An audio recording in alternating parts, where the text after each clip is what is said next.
What is going on, guys? Good morning, good morning, good morning. So, we are coming in for another episode of the podcast. And so, I'm going to rip this one up on all the socials, guys, and we are going to start this in 2 minutes. And if you want to be a part of it, you know what to do. Get down in the comments, let us know you're here. This isn't going to be a helly long podcast, but I think it's a really interesting one and something that you might benefit from. So if you're coming into this one live, guys, you know what to do. Get down there and get into the comments. Let us know that you're here, and we are going to start this up in 1 minute. Now, of course, because it is a Sunday in most parts of the world, except where I'm at, I'm not going to expect that many live viewers, so we're just going to tuck straight into it in 1 minute's time. So if you want to ask any questions, please pop them in the comments and we can deal with them at the end. Good morning, Sean. How are you, buddy? Happy Sunday. I hope you're having a lovely start to the day. Anyone that's coming along and watching this one live, I hope you are having a sexy, sexy, sexy start to the morning or your weekend. All right, so I think we are about ready to rip. Hello, Robbo. What's going on, mate? I hope you're good. Having a beautiful, beautiful start to the morning, pal. I love you, brother. All right, I think we are good to go, and just looking across the different streaming. So we're going to go live on TikTok as well, and we're going to go live on Instagram as well. And I think we're good. All right, let's do this, guys. On the count of 5, 4, 3, 2, and 1. Welcome back to the Better Body Academy podcast. This is the podcast that you come to when you're sick of the dumb diets, unsustainable workout programs. I hope you guys are having a beautiful, beautiful start to your weekend, end to your weekend, or wherever it is in between. So I want to do a short podcast episode that I can refer people to when they talk about how cardio fits into the equation. Now, if you've listened to any of my podcast episodes before, you will notice that I give cardio a little bit of a rip, right? I give it a little bit of a slice. Now, that is because, for the most part, the majority of the clients that come to Better Body Academy, our transformation program, at the start, what they are looking for is predominantly to change their aesthetic. So, whether you've been in our program for 2 years, 3 years, 4 years, or 2 days, let me ask you a question. Is the predominant reason that you came in or that you are in because you want to change something about your body composition? Now, of course, there's all the stuff that goes with that, which is around, I want to change my mindset and I want to build my confidence. I want to get back into the old shirts. I agree, totally. That's what comes with the territory. But for the most part, most people who are starting a transformation want to change their body composition, right? Okay, for this reason, I'm constantly having conversations with clients and our community around how cardio should fit into that. And if you are familiar with our trifecta model, you will know that there's not many occasions where I would, as a coach, prescribe to you to go out and start running or swimming or cycling for fat loss. Okay? That's not to say that there's not a benefit to doing it, but I would generally not be recommending this at the start. So, if we go back to our trifecta model, if you're not familiar with it or you're not in Better Body Academy, these are the 3 things that you need to do to lose weight. Number 1, you need to eat in a calorie deficit. This just simply means eating less calories than you're burning up in the day. And please understand that the majority you burn is your metabolism. Okay, so this is the first thing. The second thing is increasing the amount of activity. What we are trying to do here is target what we call NEAT. So if you're not familiar with what NEAT is, let's just make it really simple. It's all of the activity that you do that's not exercise. So it's kind of like going for a walk with your dog, it's hosing the garden, it's washing the car, it's doing the shopping, it's washing the dishes, it doesn't matter. All the activity, like I'm doing here, right? I'm moving around live and I'm burning calories as I do it, certainly more than if I was just sleeping, right? This is called NEAT. The way that we do that is the best figure that we can really track is our steps. The third part is lifting weights. We want to lift weights because once you've lost some fat, you're going to have some muscle underneath if you want to look good. And second to that, the biggest thing that determines how many calories you burn is the strength of or the speed of your metabolism. So what we want to do is these three things. Now then the question comes, what role does cardio play in this? So cardio can definitely accelerate results. So for example, if you are the type of person that is trying to get to an ideal body image quicker, then certainly cardio can help. But I would be refraining against using cardio for long periods. There is a reason for this. The adaptations that come as a result of doing lots of cardio aren't necessarily the adaptations that you want to be having appear long term. Okay? So just take a step back from this conversation, and I want to make it clear so no one thinks that I'm shitting on cardio, right? Here is what I'm saying. If you think about it, if you're going to be doing a lot of half marathon training, or if you're going to be doing a lot of 10K marathon training, do you think it would be advantageous to have lots of muscle? So think about it. Do you see marathoners? The Olympics just started this weekend. Are you going to expect to see lots of marathon runners that are really muscly? No, you're not. And that's because of the fact that carrying around that muscle is effectively like carrying a weight belt, right? It's going to take a lot of calories. So yes, you might be burning calories, but it's just going to be it's going to be hard because you're going to so doing lots of cardio has the impact of paring down muscle over the long term. Now, what are the consequences of losing muscle? Well, one, you don't look as good. Okay, so that's the first obvious one.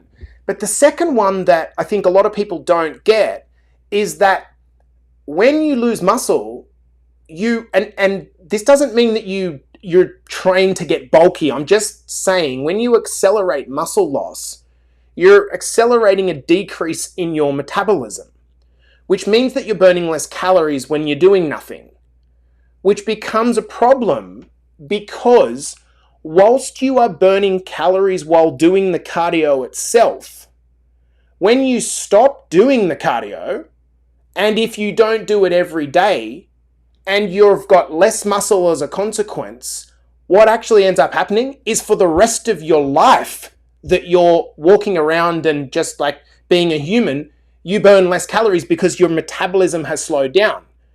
The exact opposite is true if you have more muscle. If you have more muscle, you will burn more calories sitting on a couch doing fuck all. Now, a lot of you guys take that as me shitting on cardio. I am not shitting on cardio. I'm suggesting that in a lot of cases, the vast majority of cases, for a person just getting started, it is simply not the best way to lose weight when there are other things that you should be working on. Cardio can be used strategically at times to increase the amount of calories that you're burning over short periods of time.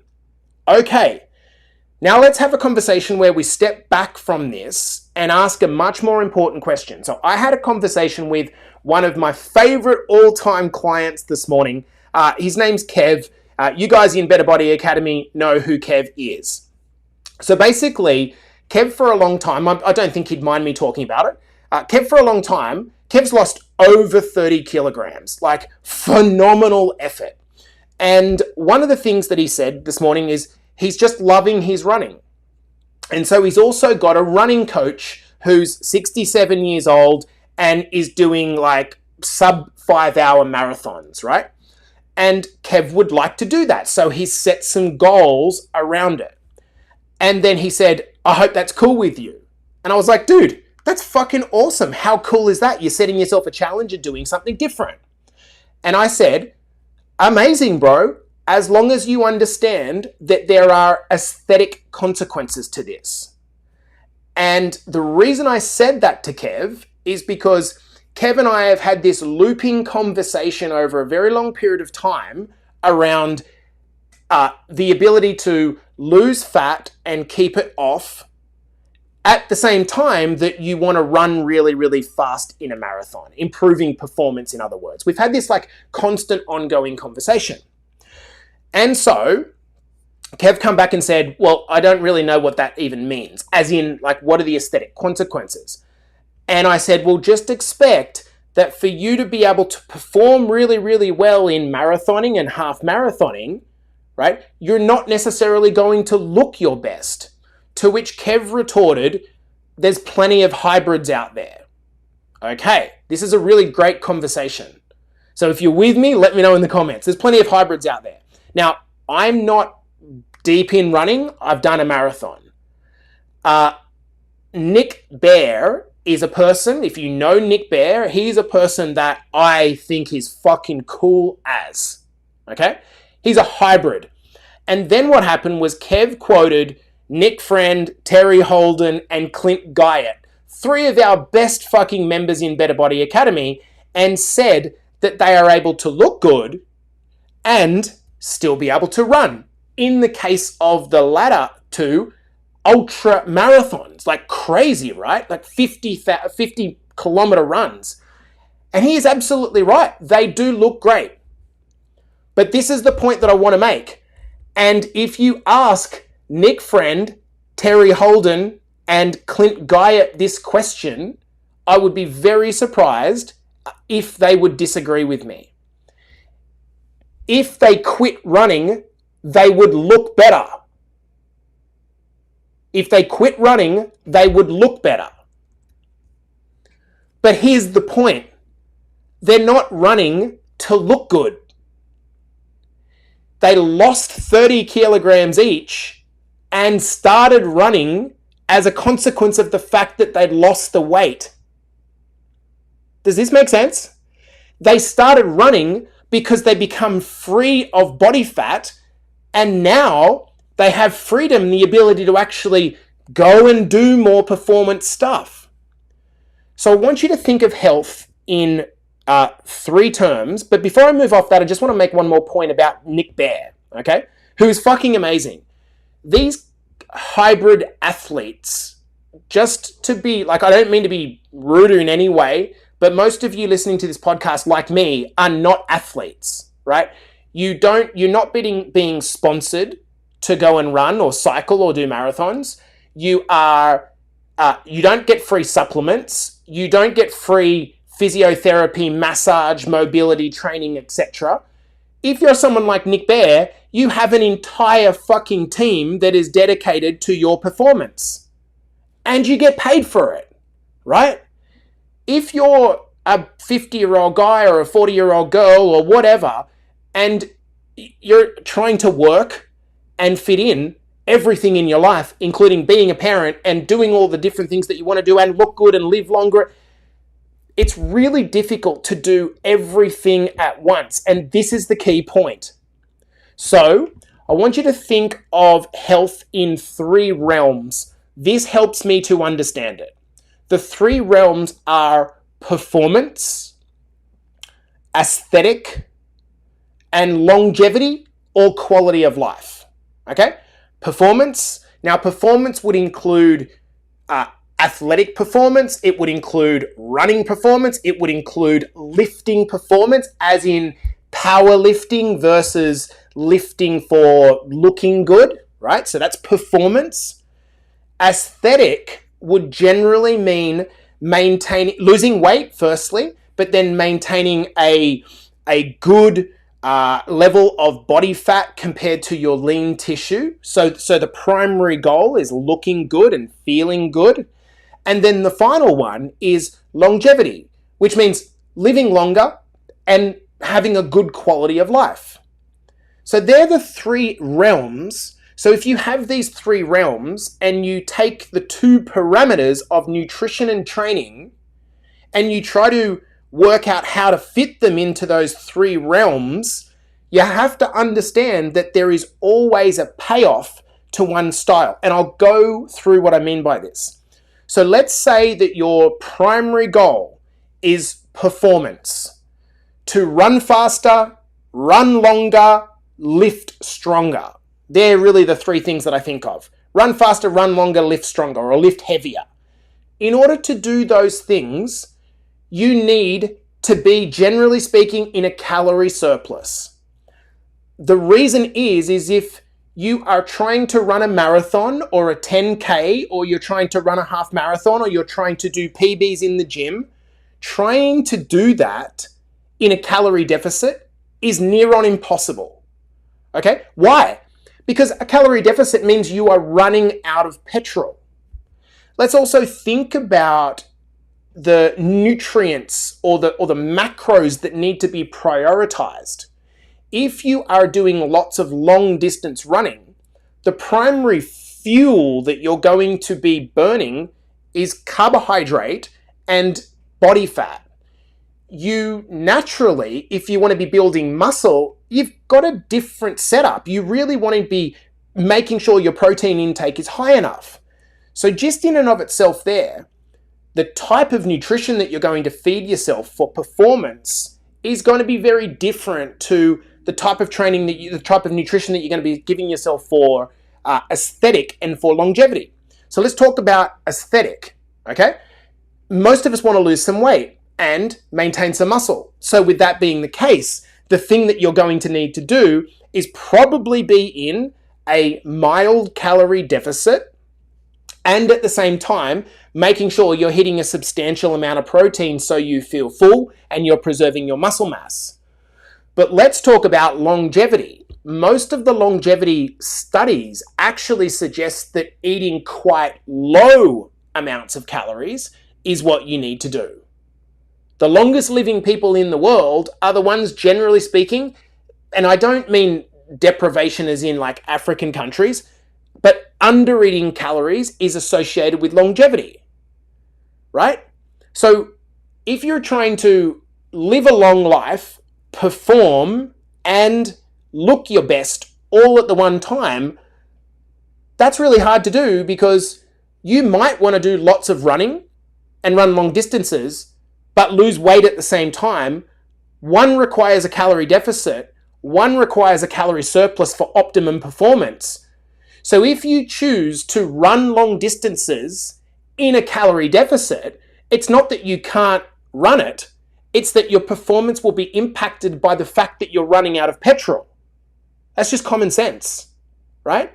So if you're going through a phase where you want to go and run long distances, you want to challenge yourself with a marathon or a half marathon or a 10K, you have to understand that the consequences are that aesthetically, you're probably not going to look your best because if you keep doing it, you'll be paring down muscle. But secondly, you need the extra calories to constantly be there to fuel the runs that you're doing, the cardio output that you're doing.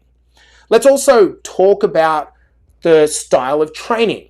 Okay, so we've already talked about how cardio pares down muscle.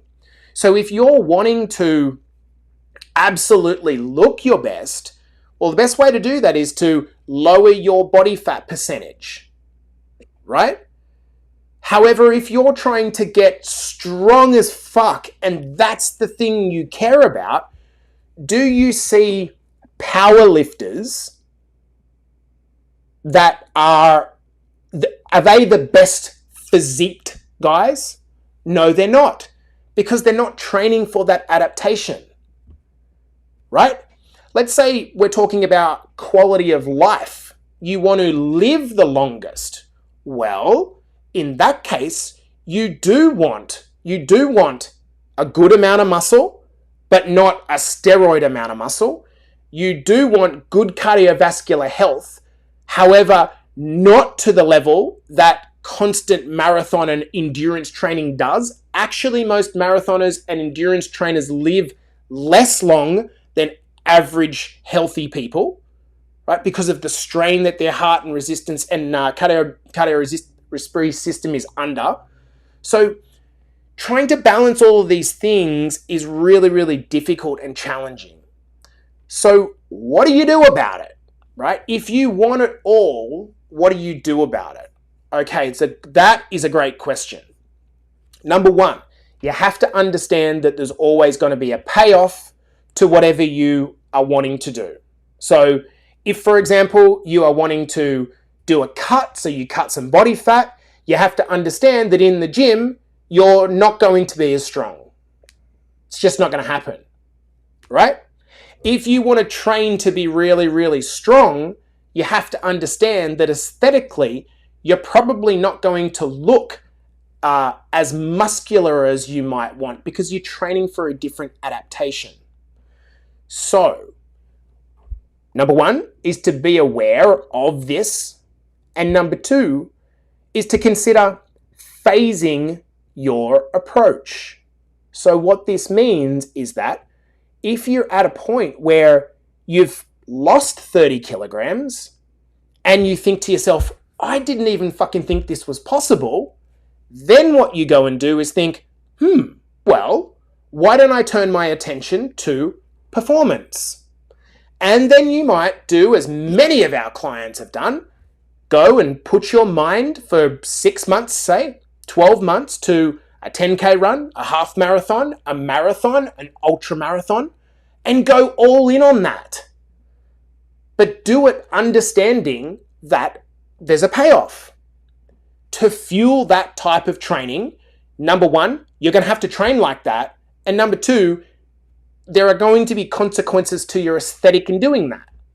And then maybe that's what I did. I ran a marathon and put a tick in that box. My aesthetic suffered as a consequence of it, but I did the challenge.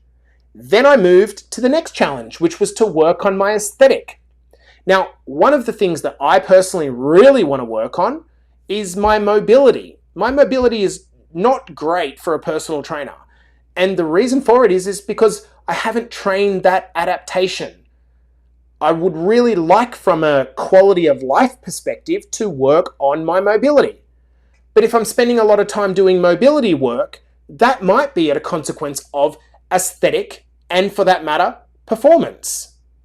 I might not be as strong and I might not look as good because I'm focusing on mobility instead. So what you can do in your approach is to move through different phases. Where you become a little bit lost is when you don't have a clear goal. That's the trouble. So if you're in Better Body Academy, please reach out to the coaches, and please, if you're kind of undecided as to what you're trying to do here, well, have a conversation with us so that we can guide you on that. Because if you're trying to run a marathon at the same time as you're trying to lose weight and you're confused about how to do it, there's a reason why you're confused, because they require opposite things. Does this make sense, team? So hopefully that just adds a little bit of explanation to anyone who's taken it the wrong way, me thinking I'm shitting on cardio. Cardio is great, and it can be used strategically at times, even for aesthetic. But when you're trying to do long distance cardio, marathons, etc., that's a performance goal, and that's very different in terms of a mindset to when you're doing other things like aesthetic goals or quality of life goals. Anyone that's done a marathon training knows how long it takes, how much of an interruption to your quality of life it is, how fucking tired and hungry you are all the time, and how much your knees, ankles, and back start to get sore. And that's evidence in and of itself. Not bad, but a need-to-know thing. Guys, this has been the Better Body Academy podcast. Hopefully it's been helpful, and I will see you in the next episode. Okay, team, over and out. If there is any questions, happy to answer them. Otherwise, I'm going to drop it there, my brothers and sisters. Hey, Eden.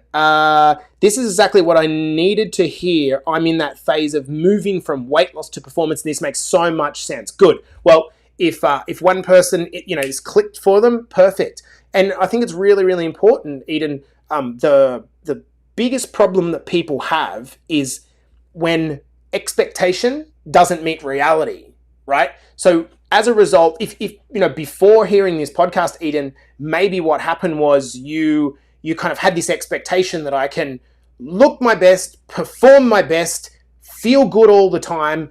Like, the truth is, you're just not going to. That's not how it's going to work. There's a sacrifice that comes with moving into a performance phase. That's not a negative, it's just a fact. So for me, for example, at the moment, I'm doing 75 hard. As part of 75 hard, you've got to train twice a day. Training twice a day is not ideal for aesthetic, but it's fucking great for your level of mindset, motivation, and challenge. So if you're in 75 hard or you're doing 75 soft, that's a performance goal that you've got. Does this make sense? Darren, hopefully that answered your question there on Instagram around half marathon training. Okay, team, I'm out. Peace. Have a beautiful afternoon. Chat to you soon.